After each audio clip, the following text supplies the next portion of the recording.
गुरु जी शुक्राना, गुरु जी अनंतम शुक्राना हमारे गुरु जी महाराज का। ओम नमः शिवाय, शिव जी सदा सहाय। ओम नमः शिवाय, गुरु जी सदा सहाय। शुक्राना अनंतम शुक्राना। अब 34th चैप्टर है सुनट नर्तक अवतार। नंदीश्वर बोलते हैं, हे सर्वज्ञ सनत कुमार, परमात्मा शिव का नर्तक नट नामक अवतार कहता हूँ, श्रवण करो। जब वे हिमालय की पुत्री कालिका देवी पार्वती वन में जाकर शिव की प्राप्ति के निमित्त निर्मल तप करने लगी, हे मुने, तब उसके कठिन तप से शिवजी प्रसन्न हुए और उसके भाग्य की परीक्षा के लिए आनंद से वर देने को वन में गए। हे मुने, अब प्रसन्नचित हो पार्वती को अपना स्वरूप दिखाकर वर मांगो, ऐसा उस पार्वती ने शिव से कहा। यह शिवजी के वचन सुनकर उसके उत्तम रूप को देख पार्वती बहुत प्रसन्न हुई और प्रणाम करके बोली, हे देवेश, हे ईशान, यदि आप मुझसे प्रसन्न हैं तो यदि मेरे लिए वर देने योग्य हैं तो मेरे पति होकर मेरे ऊपर कृपा करो। हे प्रभु, हे नाथ, तुम्हारी आज्ञा से अच्छी प्रकार पिता के घर जाती हूँ और आपको मेरे पिता के समीप जाना चाहिए तथा भिक्षुक होकर शुभ यश को विस्तार पूर्वक करते हुए पिता से मुझे मांग लो और मेरे पिता का सब ग्रहाश्रम सफल करो। हे प्रभु, हे महेशान, फिर शास्त्रोक्त विधि के अनुसार आप देवताओं के कार्य सिद्ध करने के लिए मेरे साथ विवाह करने के योग्य हो जाओगे। हे विभु, आप मेरे मनोरथ को पूर्ण करो। आप सदा निर्विकार हैं, आपका भक्त वत्सल नाम है, मैं आपकी भक्ता हूँ। नंदीश्वर बोले, इस प्रकार पार्वती से कहे हुए भक्त वत्सल वे महेश्वर शिवजी बहुत अच्छा, ऐसा ही होगा, यह कहकर अंतर ध्यान होकर अपने कैलाश पर्वत को चले गए। और फिर पार्वती भी प्रीति सहित सखियों के साथ सार्थक रूप करके अपने पिता के घर गई। मैना स्त्री सहित हिमालय पार्वती का आना सुन परिवार सहित आनंद के साथ अपनी पुत्री पार्वती को देखने गए। उस प्रसन्न मुख वाली पुत्री को देखकर वे दोनों बड़े आनंद को प्राप्त हुए। उसे अपने घर लाए और प्रीति से महा उत्सव कराया। मैना तथा हिमालय ब्राह्मण याचक आदि को धन देते हुए और आदर से वेद ध्वनि पूर्वक मंगलाचरण कराया। तब अपनी पार्वती कन्या सहित उन दोनों ने अपने स्थान में निवास किया। एक दिन हिमालय गंगा जी में स्नान करने को गए। इसी अवसर में भक्त वत्सल सुंदर लीलाकारी शंभु नर्तक नट नाचने वाले का रूप धारण करके मैना के समीप गए। बाएं हाथ में श्रृंग, दाहिने हाथ में डमरू को धारण किए, पीठ पर गुदड़ी डाले, लाल कपड़े पहने, नाचने गाने में निपुण हो नट का रूप धारण कर शिवजी बड़े आनंद के साथ मैना के आंगन में अनेक प्रकार के नृत्य तथा अति मनोहर गाने गाने लगे। सींग तथा डमरू को बड़ी ध्वनि के साथ बजाने लगे और अनेक प्रकार मनोहर लीला को प्रीति पूर्वक करने लगे। उस कौतुक को देखने के बाद नगर के पुरुष और स्त्रियां तथा बालक वृद्ध सब एक साथ आ गए। हे मुने, सुंदर गीत सुन, सुंदर मनोहर नाच देख सहसा मोहित हो गए। और उस समय मैना प्रसन्न हुई। तब मैना उस कौतुक से प्रसन्न मन होकर शीघ्र ही स्वर्ण के पात्र में रत्नों को रखकर उसके लिए प्रीति पूर्वक देखने गई। उनको उस नट ने ग्रहण न करके उस पार्वती को भिक्षा में मांगा और फिर भी सुंदर नित्य गान रूप कौतुक करने को उद्यत हुआ। मैना ने उसका वचन सुनकर बहुत हैरानी के साथ उस पर क्रोध किया और उसने उस भिक्षुक को ललकारा और बाहर करने की इच्छा की। इसी अवसर में वहां पर गंगा जी से स्नान कर हिमालय से आए हुए आकर अपने आंगन में बैठे ही थे कि मनुष्य आकार वाले भिक्षुक को देखा और मैना के मुख से उस सब का वृतांत को सुनकर क्रोध करने लगा और उस भिक्षुक को बाहर निकालने की सेवकों को आज्ञा दे दी। हे मुनि सुत्तम, बड़ी अग्नि के समान जलते हुए स्पर्श करने के अयोग्य प्रज्वलित होते हुए उस नट को किसी से भी निकालने को समर्थ न हुआ। हे तात, तब अनेक लीला करने में निपुण उस भिक्षुक ने उस हिमालय को अपना अनंत महाप्रभाव दिखाया। शैल ने उसको शीघ्र ही विष्णु रूप धारण किए हुए वहां देखा। फिर ब्रह्म स्वरूप थोड़ी ही देर में सूर्य रूप से देखा।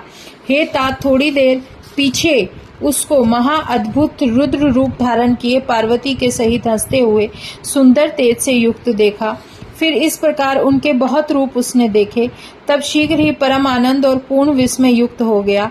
तब उत्पत्ति करने वाले भिक्षुक ने उस हिमालय तथा मैना से पार्वती को ही भिक्षा में मांगा और कुछ नहीं मांगा। भिक्षुक रूपधारी शिवजी पार्वती के वाक्य से प्रेरणा किए हुए शीघ्र ही अपने स्थान को गए। उस समय मैना और शैल हिमालय को ज्ञान उत्पन्न हो गया कि विभु शिव हम दोनों को ठग कर अपने स्थान को चले गए हैं, उनको यह तपस्विनी कन्या देनी चाहिए। ऐसा विचार कर उन दोनों की शिव में बड़ी भक्ति उत्पन्न हुई। तब बड़ी लीला करने वाले रुद्र ने अपने भक्तों का उद्धार करके विधान सहित प्रीति के साथ पार्वती से विवाह किया। हे तात, यह मैंने सुनर्तक नट नामक तथा पार्वती के वाक्यों को पूर्ण करने वाला शिव का अवतार कहा। यह बड़े पापों का नाशक चरित्र मैंने तुमसे कहा।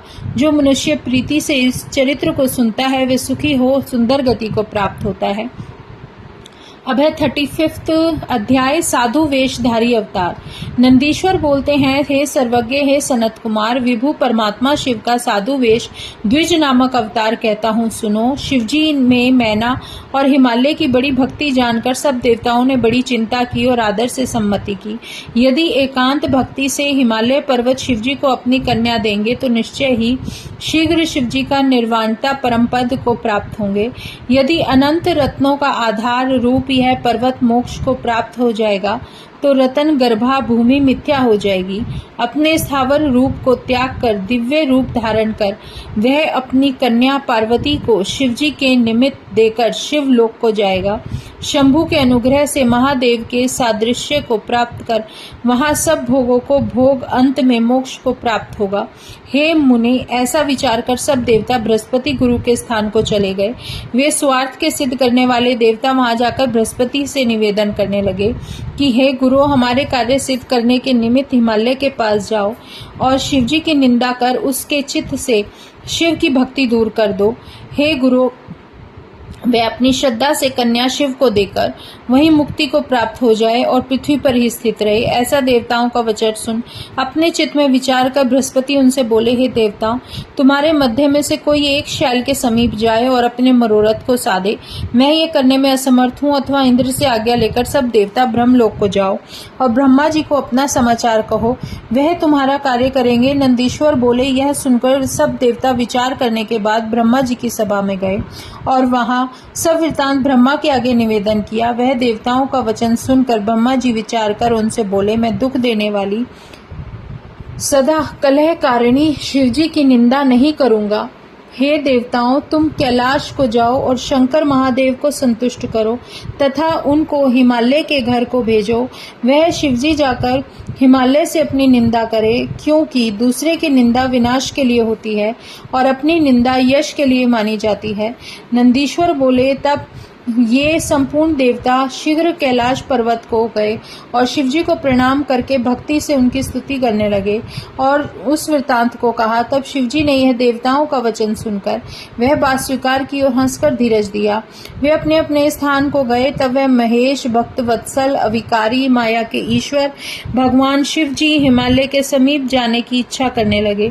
दंड तथा छत्र धारण किए, सुंदर वस्त्र पहने, उज्जवल तिलक लगाकर, हाथ में स्फटिक की माला, गले में शालिग्राम को धारण किए, भक्ति से विष्णु भगवान के नाम को जपते हुए साधु का वेश धारण कर ब्राह्मण के रूप में भाई बंधु वर्ग से संयुक्त हुए हिमालय के समीप शीघ्र गए। उनको देखते ही अपने समुदाय सहित हिमालय उठे और भूमि में साष्टांग दंडवत करके विधि पूर्वक प्रणाम किया। तब वह शैलेश उस ब्राह्मण से बोले कि आप कौन हैं? तब उस विपेंद्र योगी ने शीघ्र ही उस पर्वत से अति आदर के साथ कहा कि हे शैल, मैं साधु द्विज नामक परमार्थ को देखने वाला, परोपकारी, सर्वज्ञ, गुण के बल से सब कुछ जानने वाला वैष्णव हूँ। शैल सत्तम, मैंने अपने स्थान पर ही विज्ञान से जान लिया। पाखंड को त्याग कर तुमसे प्रीति पूर्वक जो कहता हूँ सो सुनो। तुम अपने से उत्पन्न हुई लक्ष्मी रूप मनोहर अपनी कन्या को कुलशील बिना जाने शिवजी को देना चाहते हैं। हे शैलेंद्र, हे ज्ञानियों में श्रेष्ठ, नारायण के कुल में उत्पन्न यह तुम्हारी बुद्धि मंगल को देने वाली ठीक नहीं है। हे शैलाधिपति, तुम देखो कि उन शिव के कोई भाई बंधु नहीं है। तुम अपने परिवार से और अपनी स्त्री मैना से पूछो। हे शैल, रोगी की औषधि अच्छी नहीं लगती, सदा कुपथ्य ही अच्छा लगता है। पार्वती के दान धर्म कर्म से तुम्हारे योग्य पात्र नहीं मिला। पार्वती का नाम सुनने मात्र से कोई सुंदर मुख वाला महापुरुष वर हो जाएगा। वह शिव आश्रय स्थान रहित, सदा असंग, अकेला, कुरूप, निर्गुण, अव्यय, मरघट निवासी, भयंकर आकार वाले सांपों को पकड़ने वाले, नग्न भस्म में शोभित सर्पों से मस्तक लपेटे हुए, सब आश्रमों से रहित तथा सदा अविज्ञात गति है। ब्रह्मा जी बोले, अनेक लीला करने में तत्पर शिव इस प्रकार अपनी निंदा में प्रवृत्त होकर सत्य सत्य वचन कहकर शीघ्र ही अपने स्थान को गए। यह ब्राह्मण का वचन सुनकर उन दोनों के शरीर विपरीत अनर्थ करने में तत्पर हो गए और सोचने लगे कि हम क्या करें। तब रुद्र ने भक्तों के उद्धार करने के लिए लीला को करके पार्वती से विवाह कर देवताओं के कार्य किए। हे तत्पश्चात हे तात, हे प्रभु, मैंने साधु वेशधारी द्विजी नामक देवताओं के कार्य करने वाला शिव का वृत्तांत तुमसे कहा। यह इतिहास पापों को नष्ट करने वाला है, स्वर्ग तथा आयु को देने वाला है। जो इसको पढ़ता है, सुनाता है, वह सुखी होकर सुंदर गति को प्राप्त होता है। 36 है अध्याय अश्वत्थामा अवतार वर्णन। नंदीश्वर बोलते हैं, हे सर्वज्ञ सनत कुमार जी, परमात्मा शिव का विभु अश्वत्थामा नामक अवतार सुनो। देवर्षि बृहस्पति के पुत्र भरद्वाज जी और भरद्वाज जी से आयोनिज द्रोण नामक पुत्र उत्पन्न हुए, जो धनुषधारियों में श्रेष्ठ, महाशूरवीर, महातेजस्वी और सर्व अस्त्र विशारद था, जिसे लोग धनुर्वेद और वेद में भी निष्णात कहते हैं। हे बलवान द्रोण, अपने बल से कौरवों के आचार्य हुए, उनके मध्य वे 6 महारथियों को भी विख्यात हुए। हे द्रोणाचार्य ने कौरवों की सहायता के लिए शिवजी का उद्देश्य कर पुत्रार्थ हेतु बड़ा तप किया। भगवान शंकर प्रसन्न होकर द्रोणाचार्य के आगे आए। उन्होंने द्रोणाचार्य पर प्रसन्नता जाहिर करते हुए पूछा, फिर हाथ जोड़कर नमस्कार करके प्रार्थना करने लगे। उनकी स्तुति और तप से प्रसन्न होकर भक्त वत्सल भगवान शिव ने संतुष्ट होकर वर ब्रूहि कहा। इस पर अत्यंत नम्रता से द्रोणाचार्य ने कहा, हे नाथ, अपने अंश में पैदा होने वाला सबसे अजय और महाबली पुत्र मुझको दीजिए। शिवजी ने तथास्तु कहकर अंतर ध्यान हो गए। द्रोणाचार्य ने घर आकर प्रेम पूर्वक सब वृत्तांत अपनी पत्नी से सुनाया। फिर तो समय पाकर सबको संहार करने वाले शिव के अंश से द्रोण को एक बलवान पुत्र प्राप्त हुआ। उस पुत्र का नाम अश्वत्थामा विख्यात हुआ। वही महाबली अश्वत्थामा महाभारत के रण में पिता की आज्ञा से कौरवों का सहायक हुआ। फिर तो उसी महावीर विद्वान अश्वत्थामा का बल पाकर कौरव इतने अजय हो गए कि संपूर्ण कौरवों को जीतने में समर्थ ना हुए और नष्ट प्रज्ञ हो गए। मतलब पांडव जो थे वो कौरवों को जीतने में सफल नहीं हो पाए, सिर्फ अश्वत्थामा की वजह से। तब कृष्ण का उपदेश पाकर अर्जुन ने दारुण तप कर सब अस्त्रों को प्राप्त किया और उन्हें समर में जीता। शिवजी के अंशों से उत्पन्न होने के कारण ही अश्वत्थामा इतना वीर हुआ कि उसने यत्न पूर्वक रक्षित पांडवों के पुत्रों को मार डाला और कृष्ण आदि भी उसके बल को रोक न सके। परंतु जब पुत्र शोक से व्याकुल अर्जुन रथ पर चढ़कर कृष्ण जी के साथ चले तो उसे आता देख अश्वत्थामा भाग गया और अर्जुन पर अपना ब्रह्मचर्य नामक अस्त्र छोड़ा, जिसके प्रचंड तेज से दिशाएं व्याप्त हो गईं। प्राणों पर आपत्ति देख उसने कृष्ण से वारण का उपाय पूछा तो कृष्ण भगवान ने कहा कि अश्वत्थामा का वह महादारुण अस्त्र है जिसके समान घातक कुछ भी नहीं है। अब इसका एक यही उपाय है कि तुम अपने प्रभु शंकर का शीघ्र स्मरण करो, जिन्होंने कार्य करने वाला तुम्हें भी अपना बड़ा अस्त्र दिया है। उसी शिव अस्त्र से इस तीव्र अस्त्र के तेज का नाश करो। ऐसा कहकर श्री कृष्ण जी सहित अर्जुन शंकर का ध्यान करने लगे और अर्जुन ने भी शिवजी का स्मरण करके जल का स्पर्श करके प्रणाम करके अपना शैवास्त्र छोड़ा। यद्यपि ब्रह्मचर अस्त्र निष्फल क्रिया वाला न था, तथापि शैवास्त्र के तेज से शांत हो गया। तब अश्वत्थामा ने इस संसार को पांडवों से सर्वथा रहित कर देने के अभिप्राय से उस अस्त्र को उत्तरा के गर्भपात बालक पर उसके नाश होने के लिए चला दिया। श्री कृष्ण जी समझ गए। उन्होंने अपना सुदर्शन चक्र भेजकर उत्तरा के गर्भ की रक्षा की और शिवजी की आज्ञा से गर्भ को कुछ आघात न पहुंचा और शैवराज श्री कृष्ण ने सब पांडवों को ब्राह्मण श्रेष्ठ अश्वत्थामा के चरणों में गिरवाया और अश्वत्थामा प्रसन्न हो कृष्ण सहित पांडवों को अनेक वर देने लगा।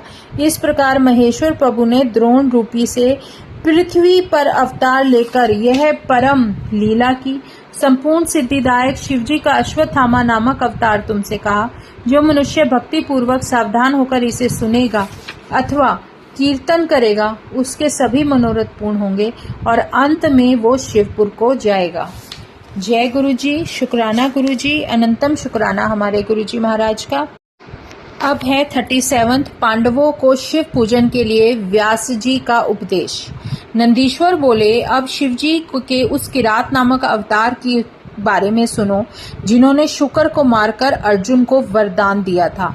जब श्रेष्ठ पांडवों को दुर्योधन ने जुए में हार दिया तो वे अपनी साध्वी द्रौपदी को साथ लेकर द्वैत वन में जाकर सूर्य से प्राप्त स्थली पर अपना जीवन सुखपूर्वक व्यतीत करने लगे। तब दुर्योधन ने पांडवों को कष्ट देने के अभिप्राय से ऋषि पुंगव दुर्वासा को उनके स्थान पर भेजा और एक और कपट करवा दिया, जिसमें हजारों विद्यार्थियों को साथ ले दुर्वासा ने जाकर इच्छा अनुसार भोजन मांगा और पांडवों ने स्वीकार कर उन तपस्वियों को स्नान के लिए भेजा। इसके पश्चात अन्न के अभाव से दुखी पांडव प्राण विसर्जन करने लगे थे। तभी द्रौपदी ने श्री कृष्ण का स्मरण किया तो श्री कृष्ण तत्क्षण वहीं उपस्थित हो गए और वहां शाक को खाकर उन सबको तृप्त कर दिया।